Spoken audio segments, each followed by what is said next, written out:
1% chance இருக்குது விஜய் அவர்கள் முதலமைச்சர் ஆகிறதுக்கு. நான் 100% ஆக மாட்டேன்னு சொல்ல, 1%.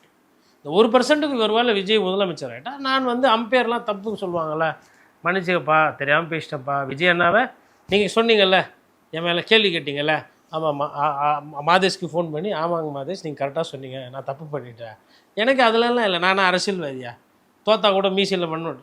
நம்ம வந்து ஒரு பார்வையை பார்க்குறோம், பொதுமக்களோட கருத்து என்னோட்டவா என்னவோ எதிரொலிக்கணும்னு பார்க்குறோம், முடிஞ்ச அளவுக்கு முயற்சி பண்ணுறோம். இங்கே யாரும் முதலமைச்சர்லாம் ஆக முடியாதுன்னெலாம் சொல்ல முடியாது. ஜனநாயக நாட்டில் மக்கள் விரும்பிட்டா யார் வேணால் முதலமைச்சர் ஆகும்.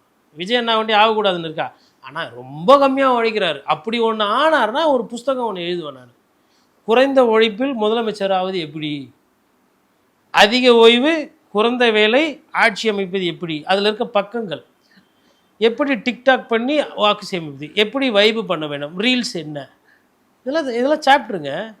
அப்புறம் ஒரு கரூரில் 40 பேர், இப்போ காவும் ஒரு சாப்டர். இதில் இந்த படத்துலலாம் காட்டுப்பாங்க, பாகுபலி படத்துலலாம் போருக்கு முன்னாடி பாகு இது கொடுப்பாங்க, காவு கொடுப்பாங்க, அந்த மாதிரி கரூரும் ஒரு சாப்டர். கரூர் காவு ஆரம்பம், அப்புறமா நடுவில், அப்புறம் முடிவுரை, அது மாதிரி அப்படியே அது அழகாக எழுதலாம். அதுவும் சரி, நம்ம வேலை என்ன நடக்குதோ அதை காட்சிப்படுத்தி சொல்லணும். ஒருவேளை விஜய் சார் சிஎம் ஆயிட்டாருன்னா இதெல்லாம் போடுவேன். இன்னொரு சாப்டர், தனி மனித பாதிப்பு ஒரு அரசியல்வாதி பாதிக்காது. நீங்கள் யார் கூட வேணா போகலாம், ஒரே கலரில் டான்ஸ் ட்ரெஸ்ஸு போடலாம், தனி விமானத்தில் போகலாம், குறிப்பாக தேர்தல் நேரத்தில் நீங்கள் அட்டன் பண்ண வேண்டிய நிகழ்ச்சி வளைகாப்பு, அது ஒரு பேஜ். இதெல்லாம் பண்ணணும்.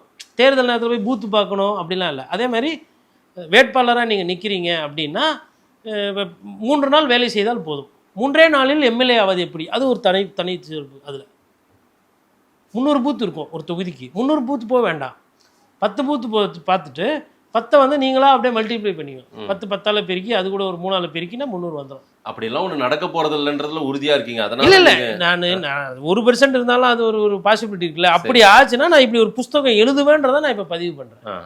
அவர் ஒரு பத்திரிகையாராக நான் என்ன பண்ண முடியும், பேச முடியும், எழுத முடியும். இது புக்கு நல்லா இருக்குல்ல, இப்போ நான் சொல்லும் போதே பாருங்க நீங்கள் சந்தோஷமா இருந்தீங்க. பக்கம் படிக்கிறதுக்கு எல்லாம் தெரிஞ்ச கதையாகவே இருக்கு. தெரிஞ்ச கதை இல்லைங்க, சுவாரஸ்யம். படம் பார்த்த மாதிரியே இருக்குல்ல. இப்போ நான் சொன்னது உங்களுக்கு படம் தான் நிறைய பேருக்கு பிடிக்குது. அது படம்பா நிஜ வாழ்க்கைன்னா இல்லைங்க, படம்